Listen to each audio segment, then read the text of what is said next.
Oh, so here we are. Get Valiant number 102. I think we're currently live on the air. Yes, we are. And thank you all who are joining us Welcome to on Get this, Valiant 102. on this festive Thursday evening, the day after Halloween, That where actually you're having sounds like a radio station or something. You're listening to Get Valiant 102. That's right. That's good. Get by at 102. Riding the airwaves with Get Valiant 102. Yeah. You need to have one of those one of us would have to have like one of those obnoxious like radio guy nicknames like the Cooter, or like the Cuda. Eric and the Cooter. Oh, I don't why do I have to be the Cooter? I mean, it's done now. I mean, it's too late to The talk about who's Madman. what. It's already been decided. There's a comedian. I'm trying to think who it was. It was either like Patton Oswalt or David Cross, one of those guys on one of their stand-ups where they're all talking about how like radio guys are always super annoying. And they're always like a guy who's like named at one guy's named after an animal and the other guy's named after like a mental condition, like the cougar and the maniac, like some shit like that. And I'm totally butchering that act, so don't it's not me. I'm just trying to recreate it here. How was your Halloween? I turned all the lights off and pretended I was sleeping so I didn't have to deal with any children. Just didn't have any candy? Yeah, and the children. You don't like children? No, I'm not a kid person. Man, I won't refer to you as Uncle Eric. I'll tell you that, man. Yeah. Gee. I mean, it's not like I'm mean to kids. I'm nice to kids. You know what I mean? Like in situations where, The very off chance that there's a little kid at a death metal show, you're like, I'm nice to that guy. well, yeah, basically that's like exactly it because sometimes I play like all ages shows and like my bandmates have kids and stuff. So, When you say every kids, like once in a while. how old are you talking? Like little like 12 years old or like five with some headphones like covering their ears or whatever? Yeah, that happens sometimes. Okay. Like 6, 7, 8. You know what I noticed in my neighborhood, because I my kids went on trick or treating, I stayed home and watched Evil Dead 2 because that's kind of what I do every year. Somehow I watch Evil Dead 2. It's my favorite horror film to watch. And I noticed a lot of kids getting like driven up to my neighborhood, like their moms would be out in the car, like go get some candy. And it seemed like a lot of kids that I had never seen them before in my life were like trick or treating in my on my street.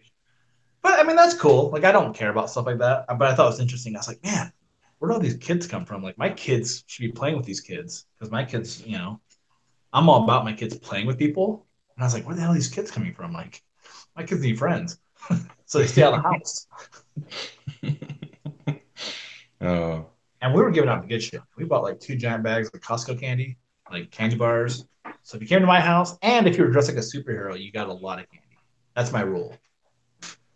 well, I So if you're guess I just like a missed out. cheerleader, you got like some Twizzlers. But if you were dressed like Deadpool or something like that, you got like three Snickers bars. So Full size?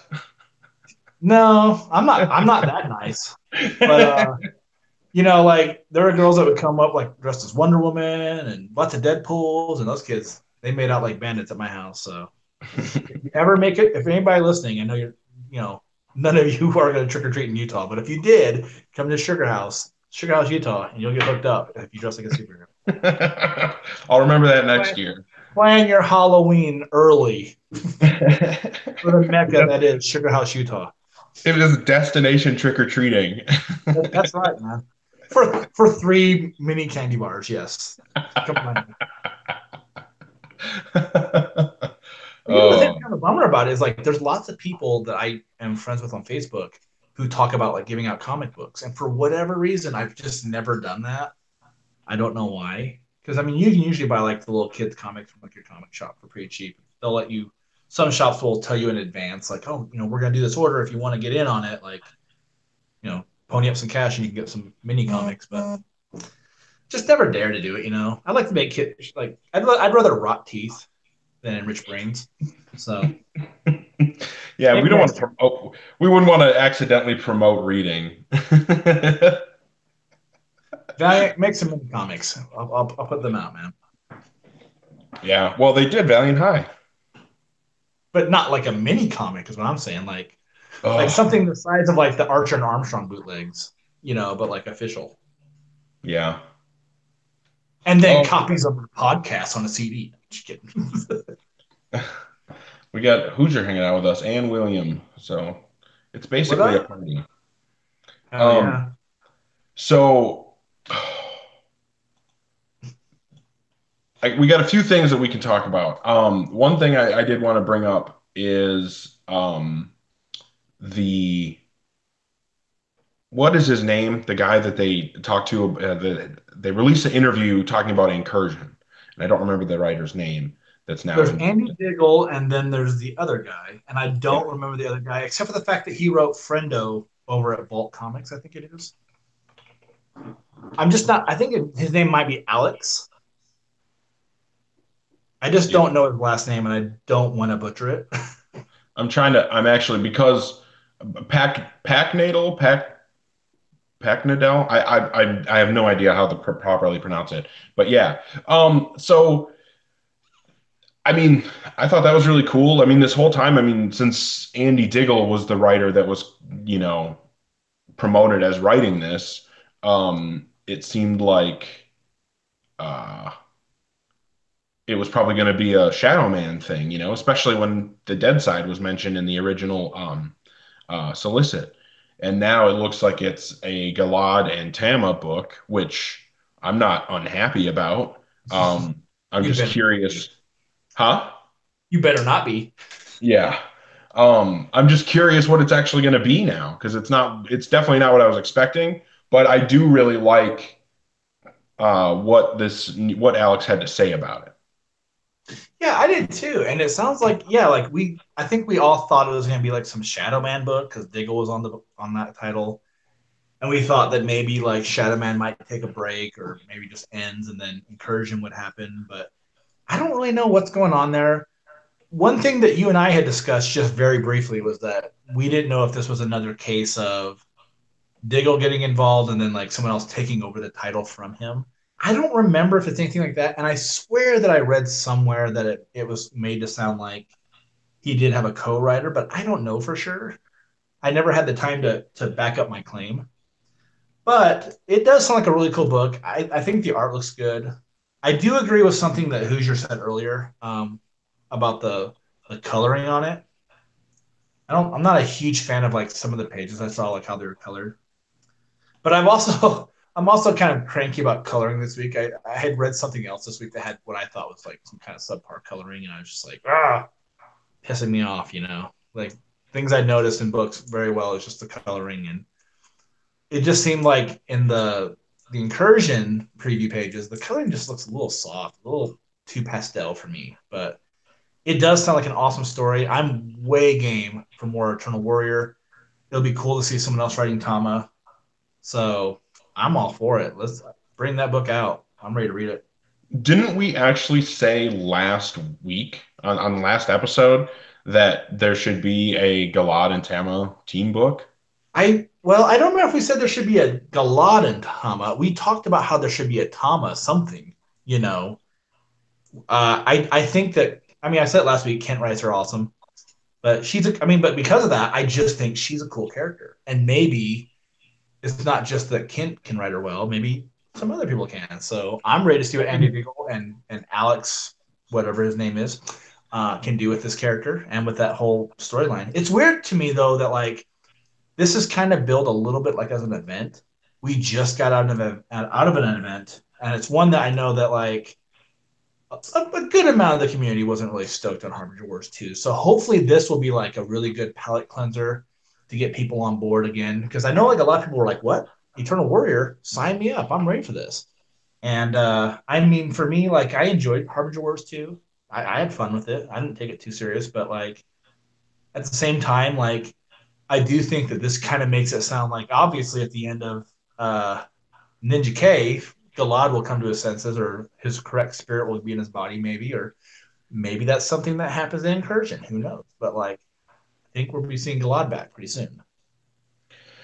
Yeah, I mean that seems like that's going to be the case, and I do like, you know, there's a lot of interesting storytelling when you have, that wizened older character and a child, and I mean you've got that in um, the Logan, the Wolverine movie. You've got it in Lone Wolf and Cub. You've got it in just so many tons and tons of different places. I mean, even the movie Dredd was a little bit like that because it was the badass Judge Dredd with a newbie, you know?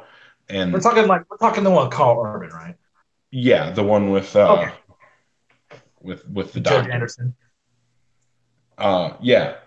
But what they keep saying is that Tama is like the most powerful geomancer ever, and Galad is like trying to protect her, but she's trying to protect him, and I don't know. It's going to be really interesting to see. I don't remember the name of the new villain that's coming in, but she seemed like she would be really cool too. Oh, they had an actual name for Yeah, I in don't the, remember it.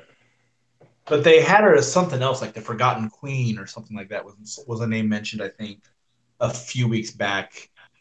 Um, but again, I think this looks cool. Like this looks like it'd be a lot of fun to read. Yeah, I definitely think it looks really awesome. I And Doug yeah, Braithwaite's pencils look really good on too. Like that's something we haven't really talked about. He's doing the pencils on it, and it looks like a really solid job by him. Yeah. No, I definitely agree. It's exactly what you get from him. I've said my piece many a time about his art that I think that there are things that I am not the biggest fan of, but I do think that he's a really good artist, and I think that this looks really good. I mean, I don't think the colors look terrible. I think it looks a lot like what we got from Exo Manowar, the early parts of the Kint run. Yeah, probably. I'd have to go back and look, but like, it's just one of those things where I feel a little bit more critical of coloring in the last couple of days. Imperatrix Virago, that's her name, and I think that's a pretty fucking cool name. Yeah, that there's probably not anyone else I've ever heard with that name, so that's cool with me. Yeah, I'm down. And she seems badass just from like that. I think it's a Roberto Della or Rafael Della Torre. Yeah, there is a Rafael de la Torre. Okay, well apparently it's his cover, and it's Galad and Tama, and then on the flip side it's Imperatrix and her student or whatever, and I it's like a mirror image thing that looks really cool. if I'm remembering the correct de la Torre, I think he does a bunch of work at Aftershock. Yeah, I have no idea. Not But sure. the one thing I do like about this move though, like this Alex guy, like one thing that Valiant used to do, like when they first started out, was they did hire a bunch of guys that you really hadn't heard too much of, and they came out and they did great work. And I feel like getting a guy like this into the fold is very reminiscent of that kind of move that like the Nash Company would have done, back when they were in power with Valiant. So to me, it's like I'm okay with it. I haven't read anything he's done, but I'm looking forward to reading it. It's just like with like Vita, taking over Livewire. I haven't read any of her books. I think I've read like some of like stuff that she's done for Black Mass, but none of it really like rings a bell. And maybe I'm thinking of someone totally different. But at the same time, I'm excited for that book a lot, just because I think a lot of it too comes down to like art and being familiar with the artist. A book like Incursion, where it's like I get Diggle, who I like his work, and I like Doug Braithwaite. To me, it's like I already know I'll probably enjoy a lot of things because of it. Someone else coming on to do the writing, I'm not familiar with their work, but it does add a little bit more excitement to it for me. And who knows, man? Maybe like bringing in like a fresh set of eyes on a project like that is the kind of thing that helps it pop just a little bit more. Well, and it seemed like the way that Bloodshot Rising Spirit has been listed recently is that Nadler and Thompson are credited with the story, and then Kevin is credited with the, writing. Yeah, So, and maybe there's a similar situation here where Diggle came up with like a story outline or, like all those concepts, and then Alex came in and actually, fleshed it out and wrote the rest of it. I have no idea.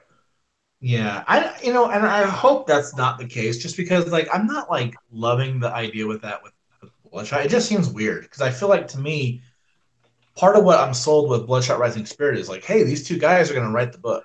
Okay, that's cool. That's what I signed on for with my pre-order editions or whatever. Like I'm sure a lot of people think those are guys that are doing a lot of work right now and they're building up a following. But then to be like, well, hold on, they're going to be on the first issue. The rest of it's by someone else that probably a lot of people who are reading comics right now might not even be familiar with. Even though I mean, a totally good writer in my opinion. I just think it's kind of a weird move. But we'll just see how I guess it executes out. And I don't know if like uh, Thompson and Nadler are totally done with Bloodshot, but it does seem like the last solicits for issue 3 of Rising Spirit don't list them at all. Right. So I don't know. I hope that's not something that Valiant's going to do, where it's like, hey, we had someone come up with an idea, and then we had someone else write it. Like I don't know. It just seems kind of weird. No one else really does that. Yeah. We'll just see. It just seems weird. I just want good stories, and that, is something that we'll find out. Yeah, and one thing to me though is I'm willing to give like those stories a chance. Like I think right now it's easy to be negative with the work that's getting put out. And I read it like on some of the message boards where it's like, oh, Livewire is gonna suck, or this book looks terrible. And it's like, I don't know. I haven't read them yet. I'm not gonna complain about any of them until I get to read the issue. Like I mean, having like passion for this and being like I don't want to say like a dedicated fan, but like but being totally immersed in like this fan culture of Valiant. I don't want to sit there and look at projects and just be like, oh, everything looks like crap, and I'm not looking forward to anything because it just kind of sucks the passion out of it if you have it. Like for me, I'm all about looking at things optimistic. If they're terrible, we'll come to that when it happens. Issue 1, issue 2, whatever. But I don't know. For me, like as long as those stories are good, even if they do have kind of a wonky setup on the creative team, just be good. And then I have no complaint. Then I can't even complain about like the fact that like they brought someone in to create a story and someone else to write it. I have no complaint then. Yep. Yeah. I mean, that's really what it boils down to. Um, and then the other thing that I was going to bring up is that I was actually talking to Kevin Van Hook a little bit today, and he um, he let me know that he's actually doing some commissions. So if anybody wants some art from Kevin Van Hook, I would recommend getting on that. Uh, Yeah. Bloodshot co-creator, Kevin Van yeah, Hook. yeah. And he is a really good artist. And I mean, getting a piece from him, especially now, like before the Bloodshot movie comes out, and if it is a hit, I mean, people are going to be, he's going to have his attention divided. Definitely. And that the thing that's kind of cool about that is I've never thought too much about like Kevin's artistic stuff. Like I think a lot about like his writing stuff for Old Valiant and stuff that he kind of did behind the scenes. But I know like over the summer he was posting a lot of like art that he's done, like just like comic books and layouts and things like that. He's a pretty decent artist. So like for someone who's listening to this and they're like, why would I want Kevin Van Hook to do a sketch? Like he's a writer. He's a pretty decent artist. Like I think if you were to sit there and send him a sketch cover, you wouldn't be disappointed in what you get. Well, I've seen pages that he's done that look really, really good. So, um, but yeah, and then the other cool thing is, while I was talking to him, I was able to convince him to join us. So he's actually going to be on next week on episode 103. So Man, I Get can't, Valley 103 this week with who? Kevin Van Hook. Yeah, yeah, and we'll talk about his new movie he's got coming out, Alpha Wolf. yeah, And really excited about that. Eric and I will try to bug him as much as we can about Bloodshot stuff. So, Yeah, we'll ask him all the questions he can answer. it's really not a Get Valiant episode if we don't talk about Bloodshot at least once somehow. Yeah, So we have to that. talk about Bloodshot. I'm already trying to think of my questions because I feel like I have to do that. I think that this somebody, is, somebody put the fear in me that I had to get like cracking on some questions. yeah, I don't know who you could be referring to, but it sounds like a good idea. I mean, Someone was like, "Hey, you need to start thinking of some questions." that person sounds good looking and intelligent. Well, in their own head. But no, so but you know what though, like I'll tell you what, like I wasn't expecting that. So like when I got the news that that was gonna happen, it was really exciting, you know, like I mean, because to me it's like we really only get to talk to people that work currently with Valiant, and the chance to get to talk to someone on a scale like this who not only worked like in the old era of Valiant, but like also like co-creator of one of our favorite characters. And there's a lot of stuff going on with that character right now. It's a really exciting chance for us to get to talk to him. So, hope you guys can all listen to that one next week or tune in live with us on YouTube because I think it'd be a great episode. So, Yeah, I'm definitely be looking forward to it. be here.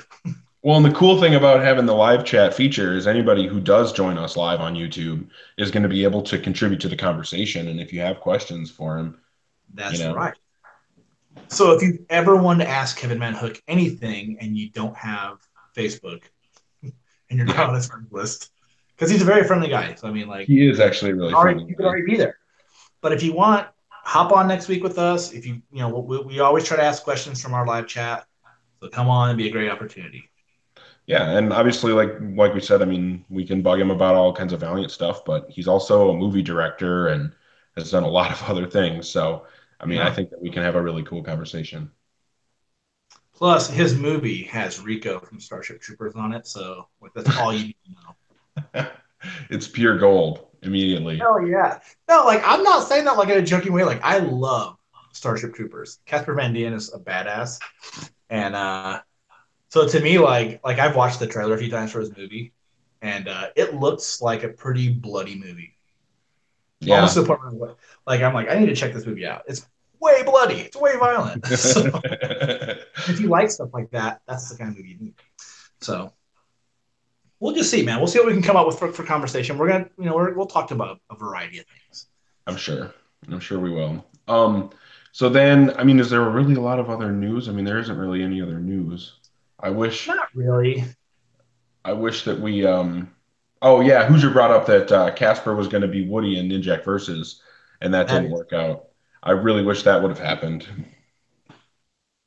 yeah, but you know, I mean, I mean, to me now though, my wish is that they just would make another something like Bat in the Sun would do something else with Valiant.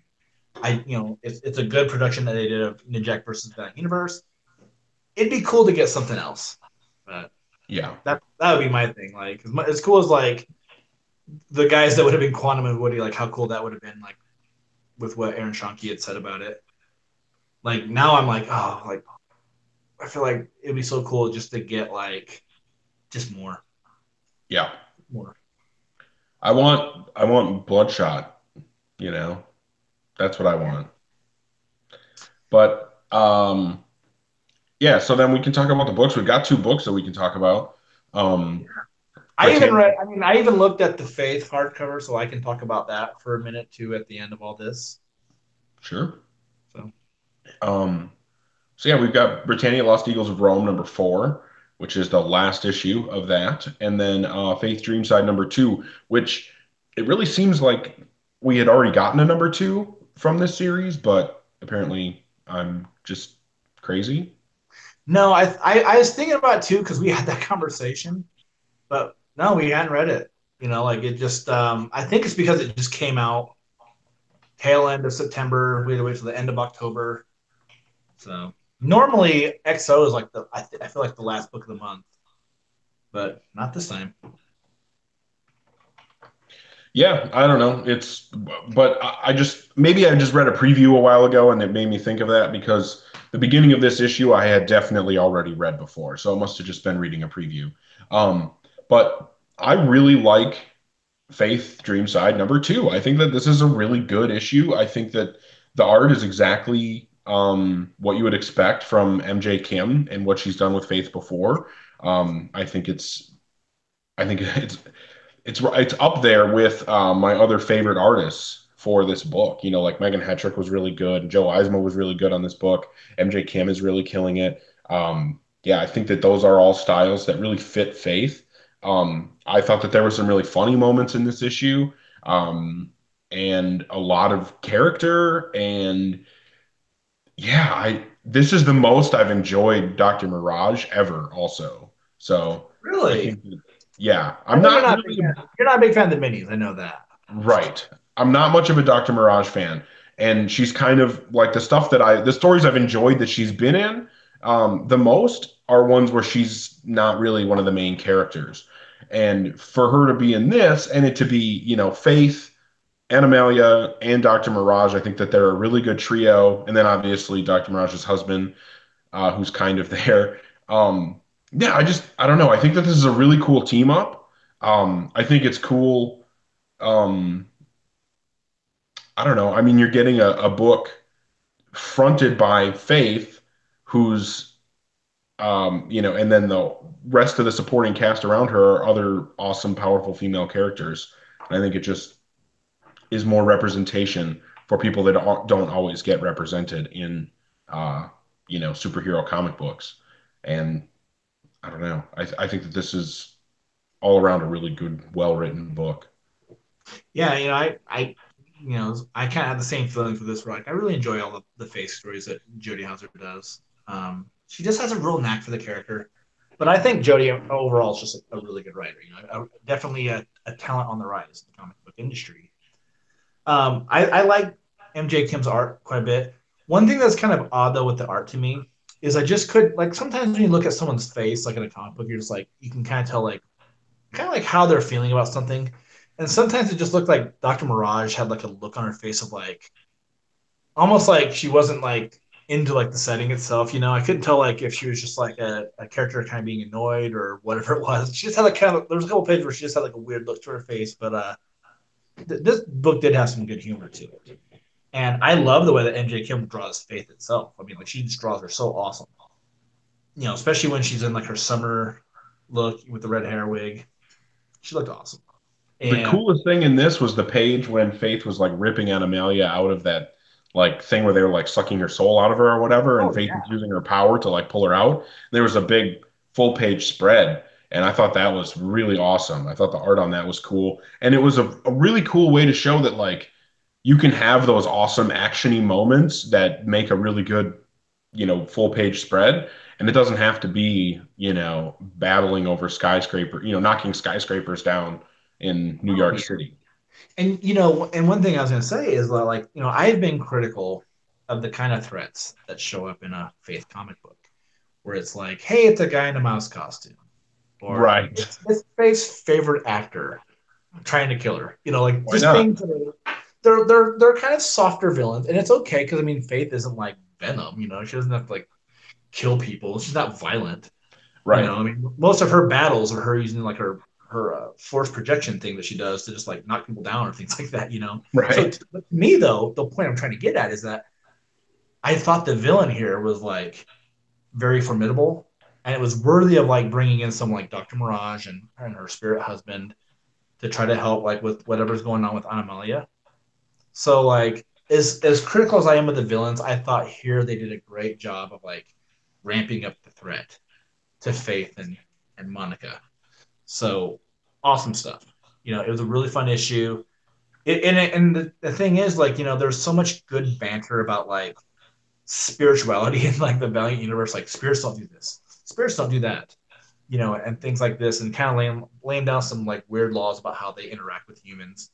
That's always good to know. It's always good to see like how like certain characters can define certain roles within the universe. Like here's how like some laws concerning ghosts are.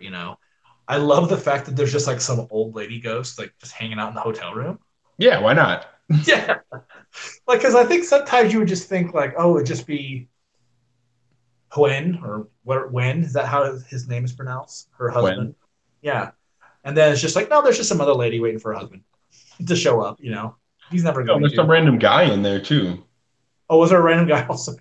So Yeah. like to me, it was just like there was cool moments like that I think normally you wouldn't just see added. And I was just really happy that there's just like little things like that. And it turns out that the woman's going to play a little bit more of a part because she does show up at the end like with a little bit more info.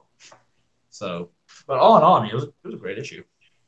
Yeah, I thought it was really fun. I really liked I, I like that we're kind of getting this cool team up of these three characters. Obviously, it's more Faith and Dr. Mirage trying to save Animalia, but I like all I like Animalia a lot. I think Faith is a really awesome character and Jodie Hauser writes really well. And now bringing in Dr. Mirage seems like it's a really good choice. And honestly, this feels like um fan fiction team up, only it's real and it's awesome. You know what I mean? Like I don't know, it just feels like a really fun adventure, which is perfect for Faith. For me, I think that this book succeeds at everything it's trying to be. Um, I'm trying to be fair about the score. I'll give it a 4.25. Hmm. I think it's a I'm gonna really go. solid book. Yeah, I mean, like for me, like just a couple of things with the art that just kind of bug me a little bit, but I'm gonna go with a 4 on it. I think that like the writing is just great, and Valiant should keep Jodie Howard around as long as she can to do stories for Faith because I think that Faith is like the kind of character that they should kind of push, even though it's a lot different than pretty much everything else. And I think that's why it works so well. And it does seem to be the kind of thing that a lot of people seem to kind of pick up on. Like it seems like Faith cosplay is not that uncommon anymore. It seems like it's the kind of Yeah, character that really has an effect on people. And you'd think it would be more stuff like maybe Shadow Man or Bloodshot. I mean, you see those too, but it's cool that it's like the one that is starting to be like the big Valiant cosplay is Faith. And people do it very well. So it's awesome. no, I And totally agree. yeah, and again, great second issue. Really looking forward to the third one. And it looks like it's also a threat that we haven't seen yet. At least that's how it seems so far. So potential new villain is always a good thing. Yeah, my biggest thing is with Faith right now is I think that doing these minis is perfect. I think that doing a 4 issue miniseries once or twice a year, it keeps enough space so that the character doesn't get, shoved down our throats and it doesn't get stale. And it also makes the adventures when they do come really fun and enjoyable. I'm definitely without a Faith book for a while. I was totally ready for another Faith adventure, and I think that this has been really good. Um, And yeah, I hope one Jody keeps other doing that. sorry to cut you off on that. One other thing that's kind of cool about this too is this is like the first book out of the 4 books that got announced over the summer. And so far, I think we're off to a good start on these titles. And I believe the next one's Bloodshot. That should come out next month, I believe. And man, I mean, if we can get this level of quality, I think that's good. So, and these all seem to be books that are definitely like the post Dinesh era of Valiant. So it does leave me with a little bit of hope that like things are going to stay the course, be good. I'm still going to enjoy them. I can't speak for every fan, because I know like a lot of people, again, are kind of like, oh, it just seems like everything's different. But for me, like I enjoy what I'm seeing. So if we can get a Faith Mini every year, if we can get, some strong stuff, from new talent that comes in, I'll keep buying. And this is the only stuff I'm buying right now. So Nope, I'm 100% with you. Yeah, it looks like Bloodshot Rising Spirit is coming out this month on the 14th. So in 2 weeks, we're getting the first oh issue yeah, there. I forgot it's November 1st. So it's this month. Yeah. Um, and then the other book that we had to talk about. Oh, you know what we didn't talk about is the Faith covers. I don't know, nothing like crazy special to me, but they're both good. There was one cover that really stood out for me. I don't know if it was. I don't think it was the A cover. It might have been the B cover, but it was like a cover. It was very, very cartoony. It was like almost like a side shot of Dr. Mirage and Faith. I Yeah, really liked it. I thought the style was really cool. It was a very inviting kind of book. Like to me, I I'll just thought agree like, with that. oh, yeah, I can definitely see this being a book that would attract, maybe a younger reader, you yeah, know, or that and I think cover. that's okay, man. Like, Faith I is think perfect for younger readers. yeah, I know. Like, I always feel like my daughter, she's 7, and I'm like, oh, I don't know if I'd ever let her read this stuff because I don't think she would get like the references that Faith uses, like the pop culture stuff. Like, I feel like Sure. I'd have to explain a lot. But other than that, like the adventures that she has, anybody can read. And I think one thing that we kind of forget sometimes as fans is that like not everything needs to be aimed at us. Not every hero in the universe needs to be like some like killing machine fueled by nanites. or a guy that fights the evil stuff of the dark side or dead side. I mean, or hey, there's aliens in space called the Find. We got a guy who's gonna fight them, to the death. Like it's okay to have stuff like this, And I mean, and I think that looking at like if you guys, anybody who listens to us, like not, we might not look like the target audience of Faith, but you can still enjoy it. If you don't enjoy it, that's cool. But I think sometimes it's just like I kind of like what Faith brings just because she is something different. Her villains are still out there somewhere. So for one, like she has like a good rogues gallery that like will come back, and that's not something you can really say for everybody else. Like some people like they finish off their foes for good, but it's I would to me love to also. see the Faithless come back, you know? Yeah. But the thing too about this is that like not everybody's necessarily like a superhero. They're super powered and they have like fights and such like that. But like Faith is like an actual superhero, like that's her like identity pretty much is that she's a superhero. People on Earth know about her. People on Earth probably don't know about like Shadow Man necessarily, like not too many, except for people who are very much involved in that kind of world of like New Orleans witch, sorcery and witchcraft and voodoo and stuff, like. But I don't know. I just think like there's cool stuff going on with the character, and it's definitely formatted in a way where it makes sense, and people probably know who she is, and it's again a superheroic character, so it's cool. Not everybody is that. Yeah. No, I think that she's one of the cool parts of the Valiant universe for me. We've got Bloodshot, Exo Manowar, we've got Galad, um, and we've also got Faith. So anyway, the other thing that we get to talk about is Britannia Lost Eagles of Rome #4. I feel like this issue was the end of Britannia. Man, I was paying a lot of attention to the end of this, and I thought, if this is how they end it, it kind of just ends with like I don't know. I mean, we should probably talk a little bit more about the issue. So, like, again, written by Peter Milligan, art by Robert Gill, and they're in Egypt, and Antonius and Aquilia, they find the Lost Eagles. They they square off against the evil general, and they find a way. Like Antonius finds a way to kind of like level with these or reason with these like troops and be like, hey, this guy like he took your eagles. He's the reason why they're missing. And some of the troops end up seeing it like as like my brother died for these eagles, like how could he do this, and so it turns into a thing where it's like Roman on Roman, which I thought led to a very cool discussion by Antonius where he's like he points out all these times that Romans have just fought each other for like dumb reasons, but yeah, like it does have a good ending, but then the ending of this is very much like Aquilia is like she kind of shoots down Antonius's like proposals, like she gets her freedom and she's not looking to get hooked up with the dude, so she's like peace out. And then Antonius just goes back to his son and to Bran, and that's it. And then Nero is just like bathing and crucifying dudes because he's like that. That's Nero. And one thing that like was like to me like that very last page of Nero totally reminded me of something kind of from like the Caligula books that David Lapham did for Avatar, where it's just like kind of like a weird, like bizarre ending of like someone just totally abusing their power because they're kind of crazy, like which is totally Nero. Nero's totally like just off his rocker.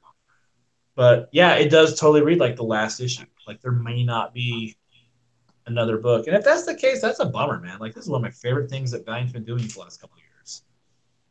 And I totally feel like it's made me really enjoy Peter Milligan's newer work too. So, I mean, he's kind of a name. He's kind of a big deal, like in some circles. So, like, if it's just another case of like a guy who's been here for a couple of years leaving, it's a bummer. It feels like that's happening too much of people transitioning out of the company, which is just sad, because like you start to get a real good feel for their work, and then they're just gone. Like 12 issues of Britannia, I'd love to get some more. And maybe we get it with someone else. Who knows? But I do think that like Milligan's writing has been A+ on this. Yeah. No, my only problem was this issue felt like it was really rushed in order to squeeze in wrapping everything up. Yeah, Because I felt like it not only wrapped up this series, it also just wrapped up Britannia as a whole, it felt like, you and know. maybe that's something that they had to do, or that Milligan felt he had to do, just to be like, I don't know if I'm coming back, so we'll just give it like just a plausible ending. I can probably tell you this though, like this is probably like my least favorite Britannia issue I've read. I mean, it's good, it's really good. I mean, I'll give it like a decent score, but like at the same time, I was like, I think just because of what the ending was, that it just didn't leave me with much hope for like this series going forward. And even though it was like it was good. That kind of doubt does kind of affect my enjoyment of it overall. Where it's just like, See, shit, this is it.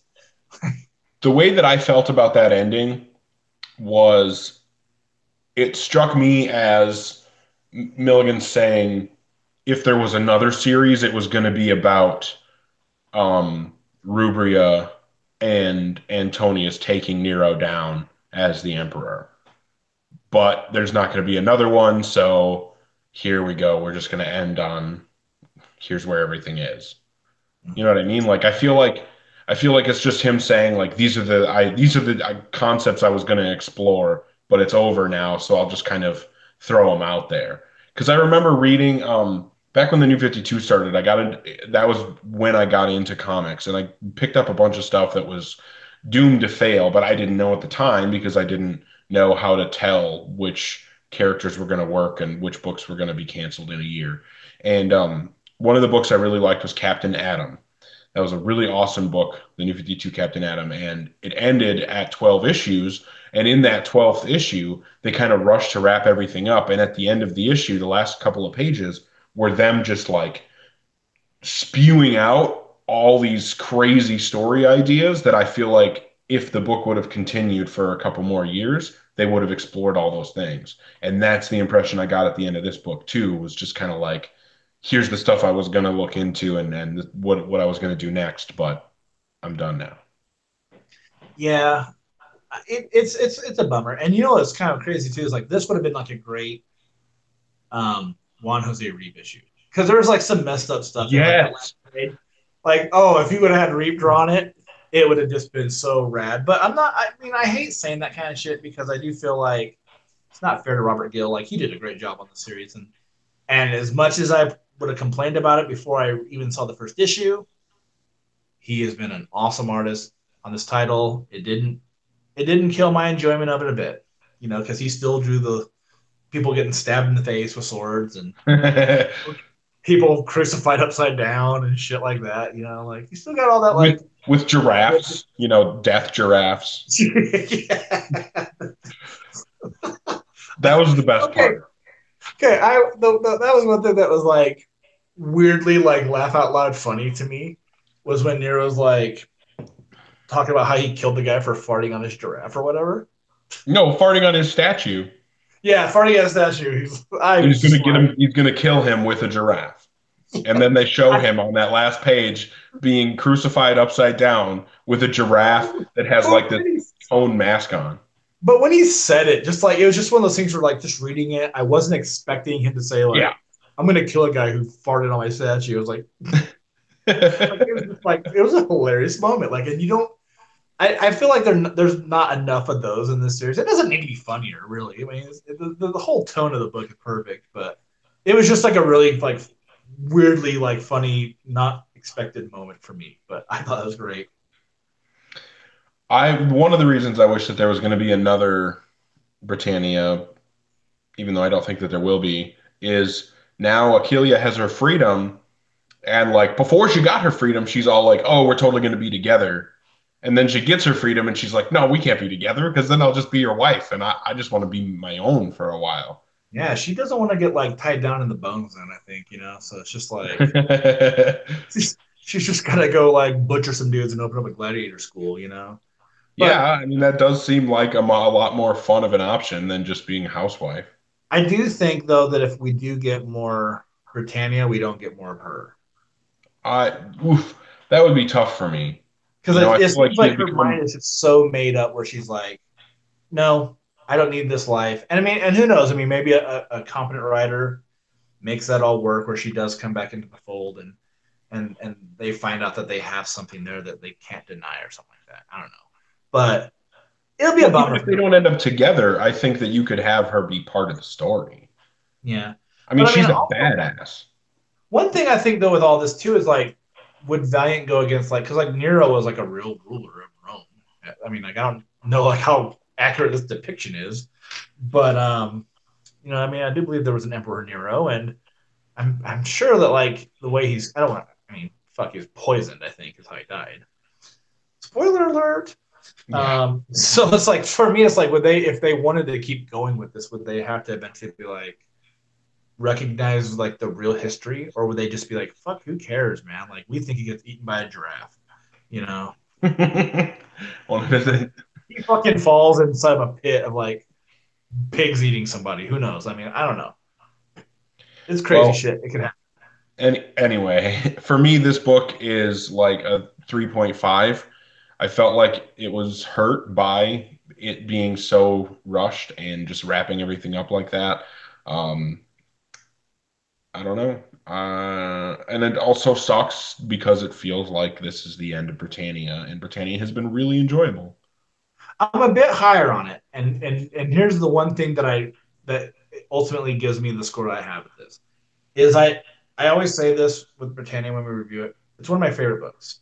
Okay, and if this is the end of Britannia, I'm glad that it has a somewhat happy ending, where it's just like, hey, Antonius gets to hang out with this kid, and he gets to be with his friend Brian, Yeah. and he's gonna spend time together and do whatever it is they do in Rome, and it's not one of those things where it's like, hey, guess what? Like, here's the last issue, and you know what? Nero's just gonna make some guy kill Antonius. Like, Right. that would suck to me, or like, and fucking Brian gets it too, or Braun, or whatever his name is. Like, they both fucking bite it. To me, like, even though I'm, even though like a story doesn't necessarily have to have a happy ending, I just like the character so much. I want there to be more. Like, it fucking put Britannia out every month. I'd be so happy. I like it that much. My score on this is a 4. I do recognize that it's just it has some shortcomings of a story, but I still liked it a lot. And don't fart on statues because you never know who's got giraffes. Okay, Yeah, exactly. they That ain't needs fucking to around be on at a all. that needs to be on a shirt. Don't fart on statues because you never know who has a giraffe. Why can't that be a glutton for punishment shirt, like someone being eaten by a giraffe? Come on, you've got enough bands where, and I'm sure I mean, I've seen the art your covers. Right? I mean, I'm sure you could find someone who could draw a giraffe fucking eating someone with a Oh yeah. mask. Come Yeah. on, I mean, yes. make it happen. Make an EP for one of your bands or something. Make a shirt. Giraffe eating a guy. Come on. So here's a bummer. Um, I don't think there are any Valiant books next week. Well, then it's a good week to have an interview with Kevin Van Hook. Yeah, I think that works out really, really well. Hey, real quick before we wrap this up, I did want to say I did look through the digital copy of the Faith Deluxe Edition. It's pretty solid. It's definitely kind of a bummer that they rehash a lot of material that's already been covered in the first hardcover because we get Hollywood and Vine, the first miniseries, obviously. We get that Dice Heart one shot that he did. But there's still a lot of cool stuff in it. It goes up to issue 8. It includes issue 5 of The Adventures of Archer and Armstrong. So you get that date that Archer and Faith went on. It's still fun material. Don't worry about how hokey some of the villains are. They're awesome in Hollywood and Vine. The first issue, and it ends at 8, so it ends right when like the Faithless start. That whole thing starts to build. What, really? Yeah, they don't finish the whole mini. I would assume that a second Faith Deluxe would be like 9 through 12, and then Future Force, the Holidays one shot, and then Dreamside. I'm sure it would Yeah. be like the second one, and that's okay. It's not too big, but I didn't know that they were putting in that Arch and Armstrong issue. So to me, that was a really pleasant surprise. I thought that was a really good issue with my Rafer. A lot of cool artwork, a lot of cool sketches and original art reprinted in the back. So if you like the Valiant Deluxe editions, that's a good one to buy. It just to me, I would just say going forward, if you ever think that something's going to get a second series, like not secret weapons, but like divinities and the faiths and all that, don't buy the skinny hardcovers. They're just going to reprint it in a bigger one, Yeah. which is a bunch of shit. But it is what it is. Um, I'm sure they sold a bunch of those like faith miniseries hardcovers too. To do that. yeah. Oh, I'm sure they did. So one big bummer that I did want to mention is that Juan Jose Reed posted about not working for Valiant anymore, and I wasn't sure if that's what he was saying. But I actually was able to talk with him privately, and what I came away with was that he is probably not going to be working for Valiant in the foreseeable future, which is a huge bummer to me. Um, he's an amazing artist. He's my And favorite artist at Valiant. from my short conversation with him, he's clearly a very humble, down to earth guy as well. So he doesn't have a big head or anything. I just hope he gets work somewhere else if he's not going to be working at Valiant, and I can't I'm wait to see I'm what else sure he does. he gets. I'm sure he'll get some work because he He's an is. amazing artist. Yeah. One last thing I want to mention. Shit, man, we should talk about this just for a moment. It's a Valiant topic of sorts. Is that a couple months ago we were talking on here about Dwayne Swerzinski's daughter. The whole bone marrow thing that she needed, and sadly, she passed away, and it really bothered me so much and bummed me out. I'm going through my own stuff with my kid right now. He's in the hospital for 2 months so far, and I have no clue when he's coming home either. And it just seems like it sucks when like your child's in there, but like it just seems so unexpected that Dwayne and Meredith lost their child. It wasn't something that I thought would happen, and I'm sure they didn't think would happen either. But I think like it's just made me think like that sucks. I want to do something. So I think like I almost want to start giving like bone marrow. I think I'm gonna look into like how they do it. Just because it kind of affected me so much that like they lost their daughter. And I don't know. When you see stuff like that happen, it kind of puts a little bit of like a different perspective on things for you. So if anybody has any information on that, I'd love to know because like I think I'm gonna start doing it here. Cool. I mean, when you're able to, that's definitely admirable. And I can imagine that, hitting you hard. So, and that sucks for his family. Yeah, Um, hopefully, I don't know. I don't even know what to even say in a situation like that. yeah. Anyway, we'll Way to move on bring it then all because we're not down. the best guys when it comes to sappy stuff. We're You know, both bummers. We're both bringing everything down. no, But I'm was good at sappy stuff. I don't want to go there, but like I mean, like I hate to end it on that, but like next week, moving on from that, next week we'll have an episode. We'll have our episode with Kevin where we bug him about everything Bloodshot. As much stuff as we can get out of the trip to South Africa on the movie. Hopefully, I'm sure we can't get anything out of him on it though, but Yeah, we'll he's not just going to tell us anything about the movie, but we can at least talk to him about that. We can talk to him about you know, his new movie coming out, and I'm sure, he's clearly a creative guy, so I'm sure he's got other projects in the works as go, well. As go watch the well. trailer for the movie. It's awesome. It's Yeah, so go good. watch. We'll have to share that in the group when we post in the group about him coming on next week's episode. Yeah. Yeah, Hoosier's telling me Emerald City's coming up and to get ready, but I still haven't found a sugar daddy to pay for my trip. So, Well, let me tell you, I